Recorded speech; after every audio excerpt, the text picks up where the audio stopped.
This figure is a powerful visual summary of how variation in redox condition and pH influence gold solubility and precipitation in orogenic gold system. It is a model for hydrothermal fluids at 250 degrees C and 500 bars, the system of 1 mole sodium chloride with total sulfur of 0.01 mole. On the x-axis, we have pH from acidic, pH 2 to alkaline to 10. On the y-axis, we have log FO2, the logarithmic of oxygen fugacity, essentially a measure of how oxidizing or reducing the fluid is. From very reducing at the bottom to highly oxidizing to the top of the diagram. So the solid line here represents contours of gold solubility in ppb.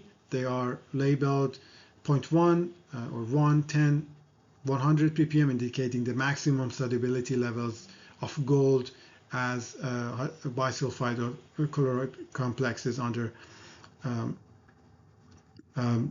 different pH or FO2 conditions. The colored zone indicate the dominant gold species in each region. For example, we have hydrosulfide anion, gold dichloride anion, neutral gold hydrosulfide species, and hydrated gold hydroxide, which is a neutral complex with a bound water molecule. So the dashed curve separates the stability field of key sulfur species, the hydrogen sulfide, bisulfide anion, sulfate anion, and bisulfate anion.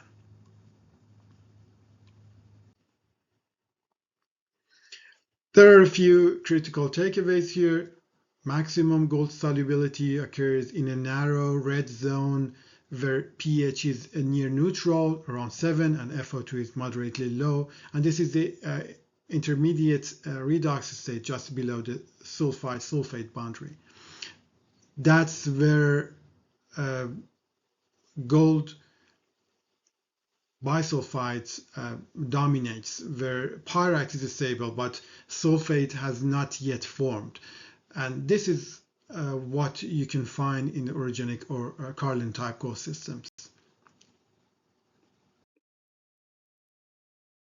White arrow, which is increasing or decreasing FO2, show that deviations from the optimal redox range and trends decrease gold solubility and trigger gold precipitation.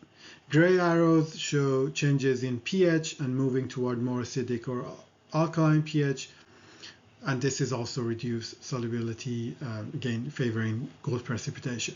As you move to higher FO2, more oxidizing, hydrogen bisulfide is destabilized and gold solubility drops sharply. So even a small oxidation event like fluid mixing or interaction with hematite-rich rocks can trigger gold precipitation. In the highly oxidizing and acidic condition toward the top left of the diagram, under even gold species like gold dichloride anion may become significant, although not shown here explicitly.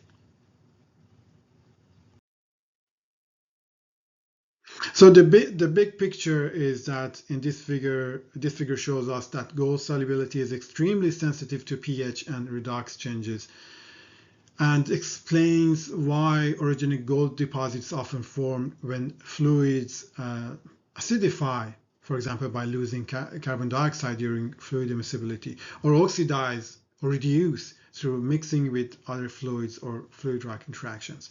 Since hydrogen bisulfide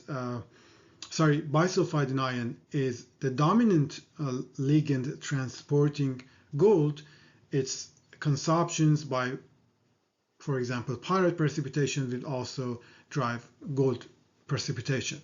So this figure shows that understanding fluid chemistry is just as important as the structural traps in building effective exploration models and helps exploration geologists and mineralogists predict the most favorable zones in the fault fluid system for gold deposition.